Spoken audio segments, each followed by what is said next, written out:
नमस्कार, मैं हूं Karun Kumar. ICC cricket world cup में हिंदुस्तान के हुंकार से हिल गया है पाकिस्तान। भारत के खिलाफ वर्ल्ड कप में 7वीं हार से पाकिस्तान में हाहाकार मचा हुआ है। भारतीय फैंस महाजीत के जश्न में डूबे हैं तो पाकिस्तान में टीवी सेट टूट रहे हैं। आपको दिखाएंगे कि कैसे पाकिस्तान ही पाकिस्तान का दुश्मन बना हुआ है और खिलाड़ियों पर कैसे गुस्सा निकल रहा है पाकिस्तानी फैंस का। और इस पर अपने क्रिकेट एक्सपर्ट मनिंदर सिंह और एस श्रीसंत से भी बात करेंगे, जो हमारे साथ स्टूडियो में मौजूद हैं। और साथ ही मैनचेस्टर में मौजूद न्यूज नेशन संवाददाता रवीश बिस्ट के पास भी चलेंगे। और साथ ही साथ दामिनी, जो हमारी सहयोगी क्रिकेट क्रेजी हमारे साथ मौजूद हैं, उनकी भी राय जानेंगे कि किस तरह से ये मुकाबला उन्होंने देखा और किस तरह से आगे के मुकाबलों के लिए अपने आप को तैयार कर रही हैं। जो रिएक्शंस आ रहे हैं उसके बारे में भी आपको बताएंगे, लेकिन सबसे पहले आपको दिखाते हैं ये रिपोर्ट।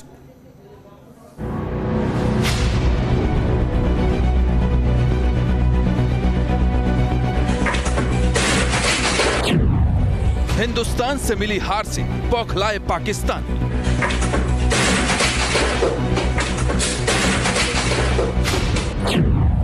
भारत के खिलाफ 7वीं हार से पाकिस्तान में हाहाकार।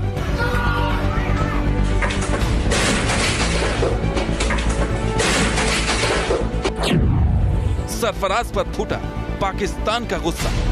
गम में डूबे पाकिस्तानी फैन। लेके जो लाहौर उत्थे पराठे खवाओ, कढ़ाइयां खवाओ, इन्हां दे ढिड्डां दे वड्डे कराओ। ये क्या हो रहा है इधर? हिंदुस्तान में फूटे पटाखे, पाकिस्तानियों ने तोड़े टीवी।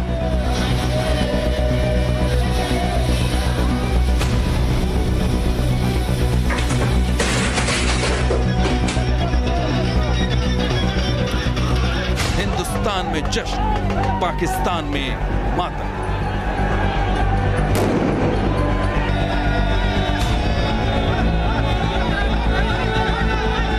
पाकिस्तान को हिंदुस्तान से हारने की आदत पड़ गई है। चाहे वो जंग का मैदान हो या फिर क्रिकेट का, पाकिस्तान को हर जगह हिंदुस्तान के सामने घुटने टेकने पड़े।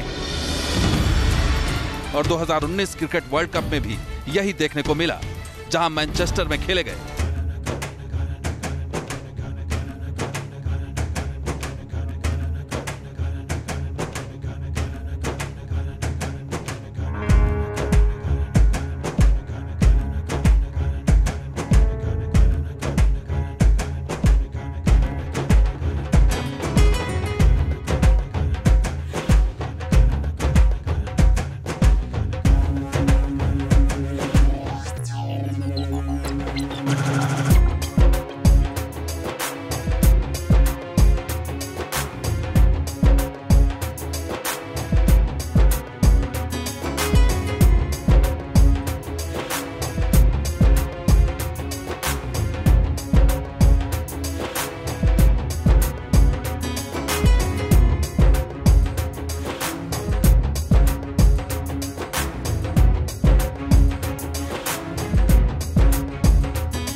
पाकिस्तान को मिली करारी हार से फैंस ही नहीं, पाकिस्तान के पूर्व क्रिकेटर्स भी अपनी टीम पर जमकर गुस्सा निकाल रहे हैं।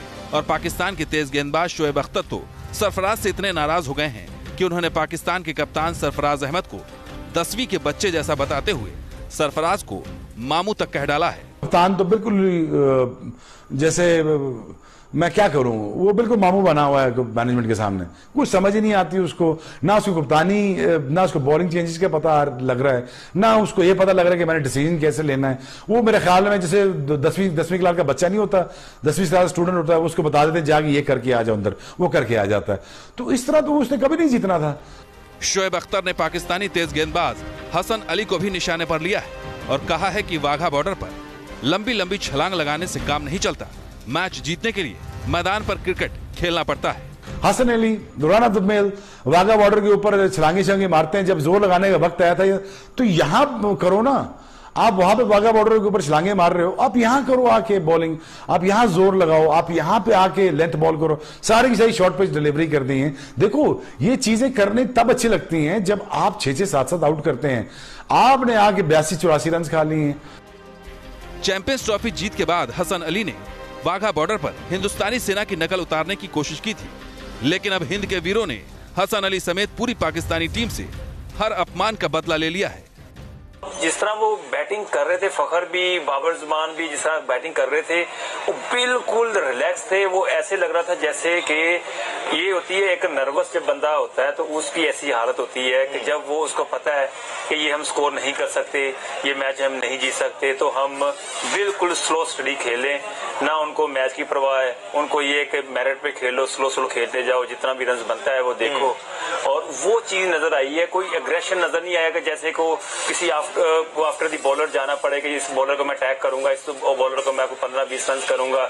मैं चाहता हूं कि कल सुबह अखबार में लिखा हुआ हो कि इंजमाम ने कौम से माफी मांगी और रिटायरमेंट ले ली, मिकी आथर ने मांगी माफी, फारिग हो गए, शोएब मलिक ने कहा सर मुझे माफ कर दें, अब मैं कभी नहीं खेलना चाहता, वो फारिग हो गए। मुझे लगता है आपको ख्वाब ही आएगा इस चीज का। नहीं, आप रियाज को आ सकता है तो मुझे भी आ सकता है यार। खुदा का खौफ करें, एक शख्स को आपने वर्ल्ड कप के लिए रखा नहीं और आपकी सिलेक्शन, आप ये बार बार देखें ना, बड़ा प्लेयर जरूरी नहीं है कि बड़ा सिलेक्टर हो। जहां हिंदुस्तान में महाजीत का जश्न मनाया जा रहा है, वहीं पाकिस्तानी मीडिया में पाकिस्तानी क्रिकेटरों की खूब खिंचाई की जा रही है और पाकिस्तानी मीडिया ही पाकिस्तान की हार पर चुटकी ले रही है। तो मिक्की आर्थर वो जो ना स्लिप की कैचिंग करवा रहे होते हैं प्लेयर्स को, वो अक्सर आता है वो क्लिप, तो उसकी क्या जरूरत क्या है? स्लिप तक बॉल कौन सी जाती है? ये जो बॉलर हैं कौन सी बॉल जिधर चली जाती है वो मुंह से कैच पकड़ रहे होते हैं।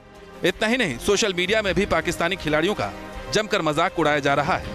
मीम्स के जरिए पाक खिलाड़ियों की आलोचना की जा रही है।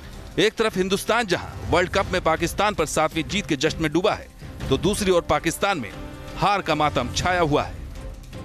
मैनचेस्टर से रवीश बिष्ट के साथ टीम न्यूज नेशन। तो हिंदुस्तान में जश्न का दौर और पाकिस्तान में मातम, और खिलाड़ियों को जमकर कोसा जा रहा है। पाकिस्तान में पाकिस्तानी ये लगता है कि दुश्मन बन चुके हैं पाकिस्तानी टीम के। मनिंदर जी, लगातार वर्ल्ड कप का मौका होता है हिंदुस्तान के सामने, जब टीम आती है कुछ इसी तरह का दौर पाकिस्तान में देखने को मिलता है।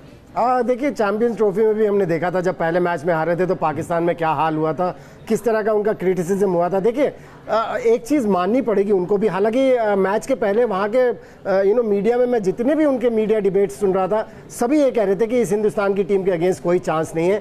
लेकिन जिस तरह से हारे हैं प्रॉब्ली, वो हर्ट किया है पाकिस्तान के जो क्रिकेट प्रेमी हैं, जो क्रिकेट एक्सपर्ट्स हैं, जो पहले क्रिकेट खेले हुए हैं। और वो नज़र आ रहा था उनके अंदाज से, जिस तरह से वो बात कर रहे थे, जिस तरह से उनके चेहरे के एक्सप्रेशन थे। और मेरे ख्याल से ऐसा होता भी है, क्योंकि अगर आप लड़ के हारें तो वो बर्दाश्त हो जाता है, लेकिन ऐसे वन साइडेड हार जाए वो बर्दाश्त नहीं हो। बिल्कुल श्री, ऐसा लग रहा है जो भी क्रिटिसिज्म आलोचना हो रही थी बिल्कुल एक एक पॉइंट पर हो रही थी। कहा जा रहा है कि जो पाकिस्तानी खिलाड़ी हैं वो जीतने के लिए नहीं खेल रहे थे, पहले ही सरेंडर कर चुके थे। और शोएब अख्तर तो कह रहे हैं कि हसन अली जो चुनौती देते हैं वाघा बॉर्डर पर, मैदान में प्रदर्शन करो। सरफराज तो लगता है कि कोई डिसीजन ले ही नहीं पाते। मुझे बहुत अच्छा लगा ये रिपोर्ट हमारा, क्योंकि सब साफ दिख रहा था सब कुछ। कल क्या मैच हुआ, कल जैसे मैंने तो हर किसी ने बोला था फादर्स डे के ऊपर कौन बाप है कौन बेटा है वगैरह, वो सब कुछ हुआ। मगर आज जो रिपोर्ट हमने अभी जो दिखाया है सबको, I think it is the perfect report. क्योंकि जैसे शोएब अख्तर ने बात किया, बहुत परफेक्ट बात किया। शॉर्ट पिच डालना है तो 150 के ऊपर डालो भाई। अब अगर आपके पास पेस है तो यूज़ करो, और अगर 6-7 विकेट निकले तब वो अच्छा लगता है। और शोएब भाई का मैं बहुत बड़ा फ़ैन हूँ, जो फास्ट बॉलर जाए कुछ भी बोले, शोएब अख्तर हमेशा has given the very best for the country. तो उनसे कोई कंपैरिजन नहीं आजकल का टीम का, एक। और दूसरा मुझे सुनने में आया कि अभी जो सेट्स तोड़ना वो सब इतना इंटेंसिटी, हाई इंटेंसिटी मैच में होता ही रहता है। और नहीं, उसके लिए लगता है दर्शकों ने भी तैयारी की हुई थी। नहीं, टीम तो हारने की तैयारी कर चुकी थी, दर्शक भी तैयार बैठे थे। आपने बोला इधर, मुझे नहीं लगता पाकिस्तान को वर्ल्ड कप खेलना चाहिए। बिल्कुल, उन्हें अभी सीखना चाहिए क्रिकेट की एबीसी क्या होती है। वो लड़के ने कुछ बहुत अच्छा बोला कि अगर फिटनेस पे नहीं ध्यान दे रहा है और उन सबको देखा पिज्जा खा रहा है, बर्गर खा रहा है। अगर हमारी इंडियन टीम को देख के पिछले 4-5 साल में जितना स्ट्रिक्ट डाइट है, अगर आप होटल में जाएंगे शेफ से पूछेंगे तो रूम सर्विस भी अलाउड नहीं है। आजकल की रूम सर्विस में भी मना कर देता, इतना स्ट्रिक्ट, क्योंकि इंटरनेशनल। आप 2 बजे 3 बजे तक उठकर जगकर अगर खा रहे हैं, पार्टी कर रहे हैं, और अगले दिन इतना बड़ा मुकाबला, तो सवाल तो ऐसे ही उठने। अपनी देश के लिए खेल रहे हैं, कोई खिलौना नहीं, क्लब क्रिकेट नहीं। उन्होंने सही बोला मामू, वही है। चलिए रवीश के पास चलते हैं। रवीश के पास भी तमाम प्रतिक्रियाएं आ रही होंगी। रवीश, जिस तरह से यहां पर हताशा है पाकिस्तान में वो लाजमी है, क्योंकि जीत जो है वो बहुत बड़ी थी टीम इंडिया के लिए। जिस तरह से विराट की सेना ने पाकिस्तान को वर्ल्ड कप में 7वीं बार रौंद कर रख दिया, कितनी बड़ी जीत के तौर पर इसे देखा जा रहा है? देखिए, बहुत बड़ी जीत थी यहाँ पर, और मैनचेस्टर को कहा जाता है कि ये मैनचेस्टर सिटी फुटबॉल क्लब जो है उसका घर है, मैनचेस्टर यूनाइटेड का घर है। लेकिन जब भारत ने पाकिस्तान को हराया तो ऐसे लग रहा था ये तो हिंदुस्तानियों का घर है, ये टीम इंडिया का घर है। बिल्कुल। जो फैंस थे उनका जोश देखते ही बन रहा था, और जो क्राउड थी बस उसको ऐसे लग रहा था कि भारत ने वर्ल्ड कप जीत लिया है। क्योंकि आप देखिए, भारत पाकिस्तान का मुकाबला कुछ ऐसा ही मुकाबला होता है। हर कोई यही सोचता है वर्ल्ड कप में कि कोई भी मैच हो लेकिन पाकिस्तान के खिलाफ नहीं हारना, पाकिस्तान को जरूर हराना है। और अच्छी बात यह रही कि भारत लगातार पाकिस्तान को वर्ल्ड कप के मुकाबले में हराता आया है। इस बार भी भारत ने जो था वो धराशायी कर दिया पाकिस्तान को। तो पूरी तरीके से मैनचेस्टर जो था वो भारतीय रंग में रंग गया था। ऐसे लग रहा था यहाँ दिवाली मनाई जा रही है। हर तरफ जो फैंस थे वो एंजॉय कर रहे थे, हर तरफ जो फैंस थे वो सेलिब्रेट कर रहे थे। ऐसा लग रहा था कि न्यू ईयर की ईव है या दिवाली है। लेकिन पाकिस्तान को हराया है तो एक कह सकते हैं कि फैंस सभी यही कह रहे थे कि दिल को सुकून मिला है, और फैंस का यही मानना था कि अब भारत को वर्ल्ड कप में कोई रोक नहीं सकता है। लेकिन ये जीत सबसे ज्यादा जरूरी थी, ये तो भारत को बिल्कुल सबसे ज्यादा जरूरी थी ये जीत। और इसके बाद तो फिर वर्ल्ड कप पर भी कब्जा करना ही है, जिस अंदाज में टीम इंडिया इस वक्त खेलती दिखाई पड़ रही है। दामिनी, इस जीत को लेकर जो है पूरी दुनिया कह रही है कि इतनी बड़ी जीत पाकिस्तान के खिलाफ, क्योंकि परंपरागत प्रतिद्वंदी यहां पर ही है, किस तरह से इसे देखती है? और आगे आपको लगता है कि अब चीजें थोड़ी आसान होती है और भी दिखाई पड़ रही हैं? हाँ बिल्कुल, अब हमारे लिए तो चीज़ें आसान हो गई हैं, पाकिस्तान के लिए काफ़ी मुश्किल होने वाली है अब वर्ल्ड कप में सेमीफाइनल्स तक पहुंचना। वैसे मनिंदर सर, आपको क्या लगता है कि हिंदुस्तान की अब जो इतना आगे बढ़ चुका है, 3 मैच जीत गए हम, 3 में से 3 जो भी हुआ है, और एक तो हमारा रद्द ही हो गया था। लेकिन अब आगे की क्या प्लानिंग होगी, कैसे खेलेंगे आगे का मैचेस, और पाकिस्तान के लिए कितनी मुश्किल होने वाली है? देखिए, पाकिस्तान के लिए तो बहुत मुश्किल होने वाली है, क्योंकि उनको 4 मैचेस और खेलने हैं और वो चारों जीतने हैं अगर उनको क्वालिफाई करना है, क्योंकि अभी तक उनके केवल 3 पॉइंट है और वो चारों जीतते हैं तो उनके 8 पॉइंट और होंगे, यानी कि 11 पॉइंट्स। उसके बाद इंतजार करना होगा कि बाकी टीमें हारे। सो उस हिसाब से देखें, उस नज़रिए से देखें तो मुझे लगता है पाकिस्तान के लिए बहुत मुश्किल है। इंडिया के लिए अब राह काफ़ी आसान है, क्योंकि आगे आने वाले मैचेस, पहले 4 मैचेस बड़े डिफिकल्ट मैचेस थे, अब आगे आने वाले मैचेस इतने डिफिकल्ट मैचेस नहीं है। लेकिन एक चीज़ बड़ा ज़रूरी होता है कि जब ऐसी लय में होते हैं आप, इसी इंटेंसिटी से आपको खेलते रहना पड़ेगा, क्योंकि कहीं भी आप कंप्लेसेंट नहीं हो सकते। हमने कई बार देखा है, एक अच्छी लय पकड़ते हैं, कहीं कंप्लेसेंट हुए, एक मैच हारे तो फिर फिसलना शुरू कर देते हैं। केवल एक चीज़ के ऊपर ध्यान देने की ज़रूरत है, वो है फिटनेस, क्योंकि इस समय इंडिया 13 खिलाड़ियों की टीम रह चुकी है, क्योंकि अगले 2 मैचेस में बता रहे हैं कि भुवनेश्वर कुमार नहीं खेल पाएंगे। शिखर धवन के बारे में हम जानते ही हैं कि उनके अंगूठे में फ्रैक्चर है, हेयरलाइन फ्रैक्चर है, वो नहीं खेल पाएंगे। सो टीम इस समय 13 खिलाड़ियों की ही समझ लीजिए रह गई है। ऐसे में बहुत ज़रूरी है कि अपनी फिटनेस के ऊपर ध्यान देते रहे, क्योंकि अब और इंजरीज इंडियन टीम अफोर्ड नहीं कर पाएगी।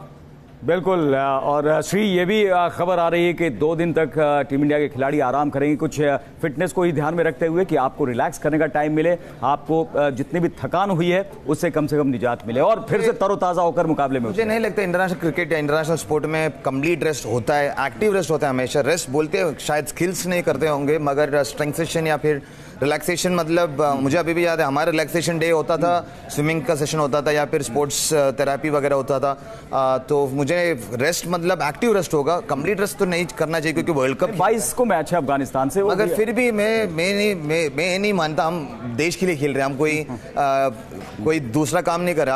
आप जैसे अभी पाकिस्तान के लोग ने, एक बंदे ना रो के बोल रहे हैं, जो वैसे कोई हिंदुस्तानी नहीं बोलना चाहिए वर्ल्ड कप के बीच में या वर्ल्ड कप के। बिल्कुल, लेकिन ये बहुत बड़ी जीत है, महाजीत पाकिस्तान के खिलाफ, क्योंकि पूरी ताकत आप झोंक देते हैं और उसके बाद अफगानिस्तान के बाद भी आपको इंग्लैंड और वेस्ट इंडीज जैसी टीमें हैं, तो मनिंदर जी थोड़ा सा रिलैक्स हो सकते हैं। देखिए, रिलैक्स जिस तरह से श्रीशांत ने बोला कि ऐसा नहीं है कि पूरा ही रिलैक्स हो जाए, कुछ नहीं कर रहे, घूमने फिरने निकल गए, शॉपिंग के लिए निकल गए, नहीं, कुछ सेशंस होंगे जैसे आराम करने के लिए। बिल्कुल, स्विमिंग का सेशन होगा, क्योंकि उससे भी इंसान रिलैक्स होता है। कहते हैं कि पानी में आप 20 मिनट खड़े हो जाइए, आप वैसे ही 3-4 घंटे के लिए आप रिलैक्स कर जाते हैं। सो कुछ उस तरह के प्लानिंग होगी इंडियन टीम की, ऐसा नहीं होगा कि बिल्कुल ही रिलैक्स कर दें और 2-3 दिन क्रिकेट तो प्रॉब्ली नहीं खेलेंगे, लेकिन थोड़ा सा फिटनेस का काम चलता रहेगा। जी, हम लोग जब खेलते थे हम लोग करते थे switch on switch off, switch on switch off. Rahul भाई हमेशा बोलते हैं, सचिन भाई हमेशा बोलते हैं स्विच ऑन स्विच ऑफ है मतलब नहीं कि कंप्लीट ऑफ, हमेशा ध्यान रखता है। बट इसीलिए तो मेडिटेशन वगैरह करते हैं, विजुअलाइजेशन इज मोस्ट इंपॉर्टेंट। तो मुझे पूरे यकीन है कोई भी प्लेयर ऐसा नहीं होगा कि हम कंप्लीट ऑफ करेंगे। तो क्योंकि वर्ल्ड कप है और मुझे पूरे यकीन है हर कोई बंदा यही चाहते हैं कि वर्ल्ड कप जीत के आए, सिर्फ हम नहीं, पूरी टीम के एक एक बंदा, not just the team players और पूरी टीम मैनेजमेंट। और अभी सर ने बोला 2 बंदे का फिटनेस, वो इंजरीज वगैरह हमारे कंट्रोल में नहीं है, मगर जैसे सर ने बोला you have to be very careful, ताकि और भी इंजरीज यहाँ पर ना होने पाए, क्योंकि क्रूशियल मुकाबले आगे भी हैं और एक एक मुकाबला जो है यहाँ पर अहम है। दामिनी, रोहित शर्मा की ये पारी बहुत समय तक याद रखी जाएगी, क्योंकि एक प्लेटफॉर्म जो बनाने की जिम्मेदारी होती है रोहित शर्मा बखूबी वो करते दिखाई। हाँ बिल्कुल, उन्होंने जो जिस तरह से वो लय में चल रहे हैं रोहित शर्मा, काफ़ी मज़ा आ रहा है उनको देखते हुए। और उनकी जैसे केएल राहुल उनके साथ थे, उनको भी संभाला और पूरी ओपनिंग काफ़ी अच्छी ओपनिंग करी उन्होंने। बिल्कुल, तो मुझे बड़ा मज़ा आया उनको देखते हुए। और श्री को भी काफ़ी मज़ा आया होगा। मुझे बहुत अच्छी बात लगा कि फनी इंटरव्यू था, मगर फिर भी जो रोहित ने बोला आजकल जो टीम का थिंकिंग है या फिर सोच है वो दिख पाया, क्योंकि और सुन पाया हम लोग, क्योंकि उन्होंने बोला कि 7 से 8 ओवर में देख के खेलता हूँ, सिर्फ अपने के लिए नहीं, अपनी टीम के लिए, क्योंकि हम अपनी टीम में पूरी स्ट्रोक प्लेयर्स है और उनके लिए पहले अगर विकेट में गिर गया या फिर कोई गिर गया तो वो बहुत इफेक्टिव होता है। तो उन्होंने वो टीम के बारे में सोच रहा, अपने बारे में नहीं सोच रहे, इसीलिए वो अच्छा कर रहा है। चलिए, हर एक खिलाड़ी को अपने बारे में नहीं टीम के बारे में सोचना पड़ता है, और विराट कोहली ने भी इसी की तरफ इशारा किया था और इसीलिए टीम इंडिया जीत की राह पर अग्रसर है। आप सब चर्चा में शामिल हुए, बहुत बहुत शुक्रिया। न्यूज नेशन पे खबरों का सफर जारी है, आप बने रहिए न्यूज नेशन के साथ।